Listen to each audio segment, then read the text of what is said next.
Baahubali movie ఘన విజయంతో hero Prabhas top star అయినట్టేనని అతని అభిమానులు అంటున్నారు. కొన్నేళ్లుగా నంబర్ 1 పొజిషన్ లో ఉన్న హీరోలను సవాలు చేసే లెవెల్ కి ప్రభాస్ చేరుకున్నాడు. ఇక అతనికి ఎదురే లేదని చెబుతున్నారు. బాహుబలి ది బిగినింగ్ సినిమా అతడిని పీక్ లెవెల్ కి తీసుకువెళ్ళింది. మిర్చి సినిమాతో ప్రభాస్ ఇదివరకే ఫస్ట్ ప్లేస్ ఆక్రమించాడు. ఇప్పుడు బాహుబలి మూవీతో తన స్థానాన్ని మరింత స్ట్రాంగ్ చేసుకున్నాడన్నది వీళ్ళ ఒపీనియన్. ఇండస్ట్రీలో ప్రస్తుతం 3 హీరోలు టాప్ లో ఉన్నారని, వారితో పాటే ప్రభాస్ కూడా ఈ స్థానానికి చేరుకున్నాడని అంటున్నారు. అయితే బాహుబలి సక్సెస్ ఇతని క్రెడిట్ కాదని, అది డైరెక్టర్ రాజమౌళిదని అనేవారు కూడా ఉన్నారు.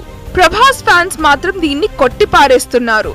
నేషనల్ మీడియా ఈ హీరోను టాప్ స్టార్ గా ఫస్ట్ ప్లేస్ లో నిలబడాన్ని ఇతర హీరోల అభిమానులు మండిపడుతున్నారు. బాహుబలి సెకండ్ పార్ట్ కూడా రికార్డులను తిరగరాస్తే ఇక ప్రభాస్ కు తిరుగు ఉండదని అతని ఫ్యాన్స్ గంపెడాసతోనున్నారు.